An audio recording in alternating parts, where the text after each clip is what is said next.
some of the spending that has taken place in this country over the past several years. Talking about the debt, talking about the household debt, talking about the long-term deficit. If we continue down this path, of reckless spending, it doesn't matter how much we try to grow the economy, we simply won't be able to grow our way out of it, because Congress will be turning around trying to increase their debt payments, trying to increase their taxes, trying to increase the spending, the amount of money that they're putting toward reducing the deficit and the debt, and we won't be able to get out of it. I also want to talk a little bit about the state, because you've heard me talk a little bit before about what's happening at the state level. And Kevin, Brian, I don't envy you for what you're going to be faced with next year. And I brought a few copies of this to hand out next year. This is called A Blue Economy. Democrats took control of state government in 2007. Can Colorado afford 4 more years? This is pretty incredible. Beginning in 2007, the unemployment rate in Colorado, the Colorado unemployment rate was just over 4%. In 2007, the Democrats passed a record-setting $17.1 billion budget. The state payroll expanded by 1,104 state employees. Now, that doesn't include employees from the Department of Higher Education. In 2007, the property taxes were increased. Democrats passed Senate Bill 199, permanently raising property taxes. Colorado families paid an additional $114 million more in property taxes in 2007. Democrats upset the 63-year-old balance between business and labor by passing House Bill 1072 and other unbalanced union measures. And that year alone, in 2007, they increased studies that state government would undertake by over 30 new studies. In 2008, unemployment had risen to 4.9% in Colorado. The Democrats passed another record-setting budget, $18.6 billion. The state payroll expanded by another 932 new state employees. Governor Ritter's administration adopted harsh new rules on oil and gas drilling, driving many jobs in the job-producing industry out of Colorado. State employees began signing up with unions as authorized under Governor Ritter's unionization, his collective bargaining executive order. And in 2008, despite Republican appeals, Democrats refused to set aside savings and create a rainy day fund. That all happened in just 2008. In 2009, the unemployment rate had risen to 7.7% in Colorado. Democrats passed another $19 billion record-setting budget at the state level, and the state payroll expanded by another 345 state employees. Democrats passed Senate Bill 108, raising the cost of registering vehicles by approximately $86 a year for the average Colorado family, another $250 million a year tax increase. Eliminated the spending limit. Democrats passed a bill that eliminated the long-standing state spending limit. That's in 2009. And Democrats passed Senate Bill 276 to increase property taxes for almost $100 million. That in 2009 by eliminating the senior property tax exemption. So 2010, what happened? Unemployment, 8.6% in Colorado. Remember all the talk about how there was no money left in the state budget? Well, Democrats passed another record budget, $19.6 billion. Without a vote of the people, Democrats raised taxes 11 times. Their package included unconstitutional tax increases, driving up the cost of everything from food to online sales to manufacturing. Together, these proposals increased the cost of business and consumers by almost $325 million over the next 2 years. And to top it all off, in 2010, Democrats proposed Senate Bill 190, and they passed it to continue the elimination of the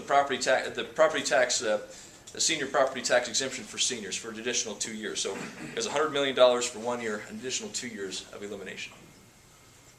2007, 2008, 2009, 2010.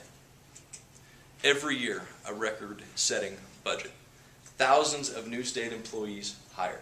More and more spending. Higher taxes. Labor union giveaways. That's just what happened at the state level, and I hope you'll take this. And I hope that you'll take this and share it with your friends and your neighbors and your communities. Because people need to see for themselves what is happening at the state level, because it's the same thing that's happening in Washington, D.C. Unfortunately, what's happening in Washington, D.C. is trickling down to Denver, where they've decided that they can just pass fees and taxes and spend uncontrollably without the consequences ever catching up to them.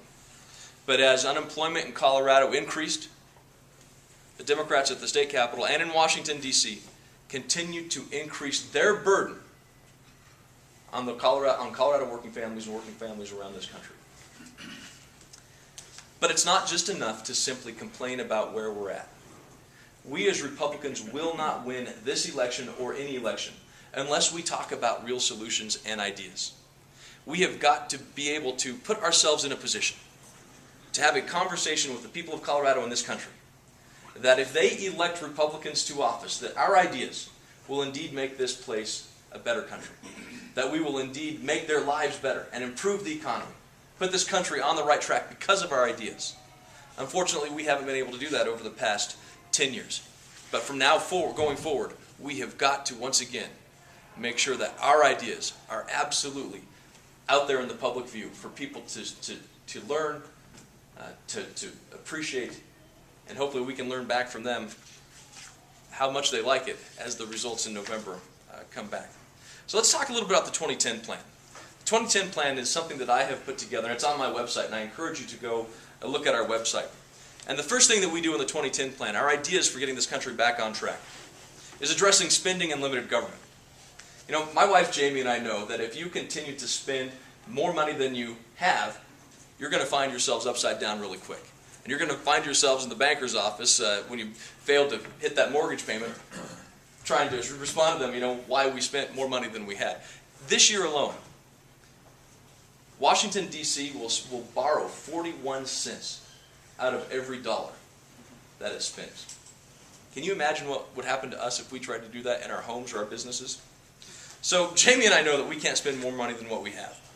So the first thing that we will do when elected to Congress is, number one, introduce a balanced budget amendment. We have got to balance the budget in Washington, D.C., and we will introduce a balanced budget amendment. Number two, we need to enact a meaningful cap, a spending cap on Washington, D.C., and a hiring freeze that actually works. A hiring freeze that exempts out those people like the military and those necessary for public safety, but a hiring freeze that will get our spending under control. Another measure that I will introduce will automatically end funding for programs deemed ineffective by the Government Accountability Office. This will save nearly $123 billion automatically. And additional spending cuts have to be identified and implemented.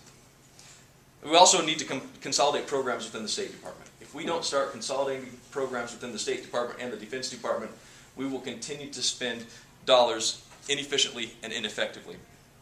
And there's also another bill that I think goes back to the very heart of spending and limited government.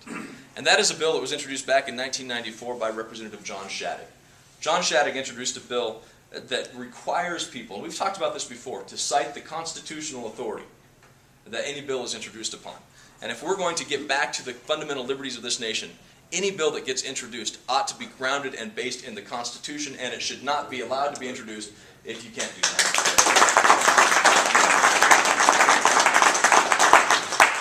We also need additional transparency in Congress.